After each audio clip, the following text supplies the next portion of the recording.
My name is Trinity. My name is Will Ng. Hi, my name is Elena. My name is Jamie Lynn Valeriano. My name is Angela. My name is Marco Chan.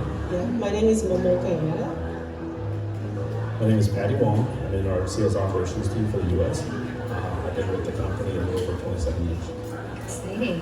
So today we want to talk a little bit about Lunar New Year. So can you tell me, how do you celebrate Lunar New Year in your culture? So for us, we actually have two components: before the New Year's and after the New Year's. Before the New Year's, we have a tradition of coming together for one close family gathering. In the past, with my grandparents, they would organize it real. Yeah, they have like a card game. They do karita, and then we play together, and drinking. The adult is drinking sake, and stuff like that. Yeah. Usually it actually coincides around when the Super Bowl is playing, and my family, especially my dad, are huge Patriots fans because we're from the Boston area. And I remember one year, I don't remember which Super Bowl it was, but we had so many families over, and everyone was super stressed because my mom was cooking since 10 a.m. My dad was cleaning the house, and my mom was just shouting at me to get out of her way. And I remember once everything was set and people started coming in, I felt like I could finally relax, and just seeing everyone in their element, celebrating with their friends, their loved ones, and obviously the plates and plates of food. It was just such a memorable experience, celebrating, I guess, kind of who I am. It's the mix of American traditions, watching the Super Bowl and Chinese New Year together. It was something really cool. And also, one good example of a marriage between two cultures too is that they hold Chinese New Year or Lunar New Year Catholic masses for the Chinese in the Philippines.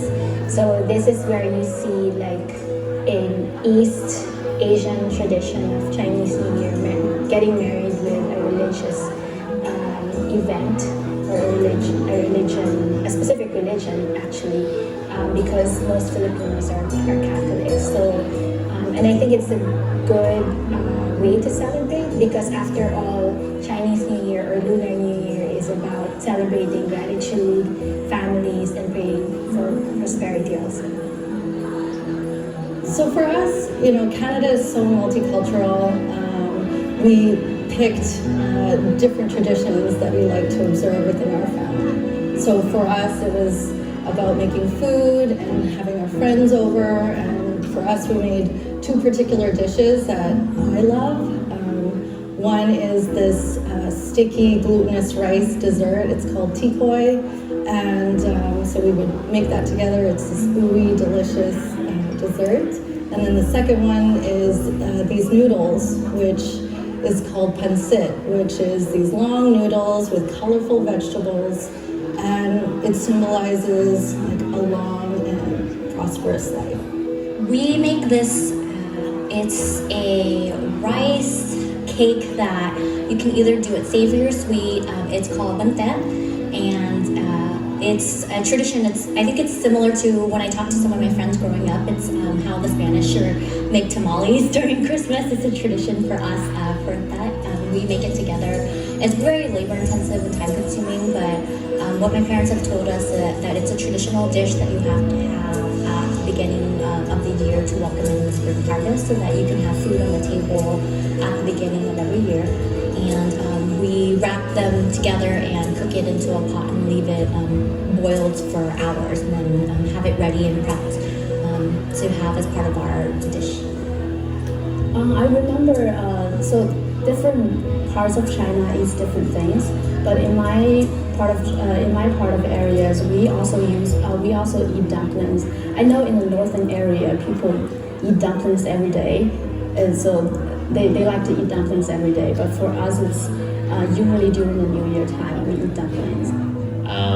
And then I actually just perfected a vegan dumpling, because a lot of my friends are vegan, which is just firm tofu, leeks, mushrooms, and the secret ingredient is this peanut sauce that I found online.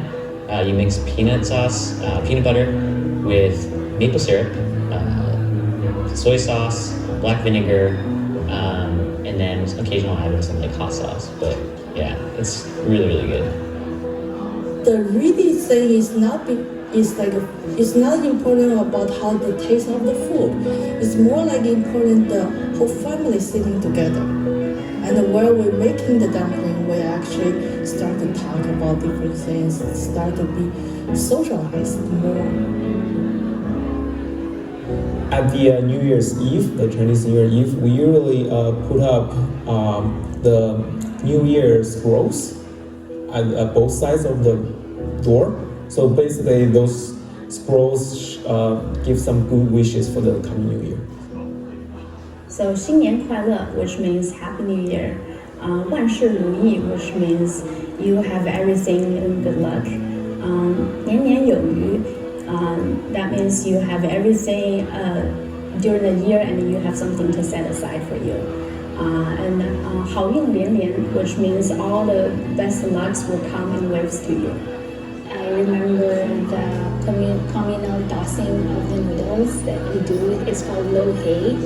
And so I was told, and it stuck to me actually, I was told that was a symbolism of hope and asking for prosperity. And Ao Yai is usually pretty conservative. The traditional one is more of a turtleneck collar, so it covers the top up to the top of your neck. Usually there's a button closure that goes and runs along the shoulder, and it's long sleeve. There's two slits going down from the side of your waist all the way to the bottom, so you do have to wear both pants. I know lots of people say like Chinese supposed to wear the red color clothes or some like qipao, those traditional clothes. But the reality in the north of China we do is more like a new clothes. The reason why is at that time is maybe not nowadays, but at that time is those clothes actually some of them made it by the parents, by mom actually. So that's why it's so special. Tell me about one of the ideas that you're going to make sure is passed on from your ancestors to the next generation, so they can pass it down to the generation after that. So yeah, for my kids, it's just thinking about others and hoping good fortune on other people. So for us, it was we would write notes in our red packets or our unbows. So it's kind of like a Valentine's Day card, but you're giving this to one another. So I would want to teach my kids to just wish good fortune to other people. I think the aspect of knowing where you're from, where you're grounded from, but also intertwining in the future. They themselves have an opportunity to bring something new.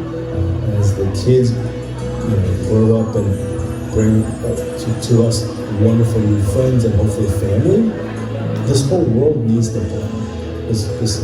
We can't stay just fully structured, but at the same time, they should know where some of these traditions come from, or some of the traditions that we do, why we do it. And hopefully I can break some of that.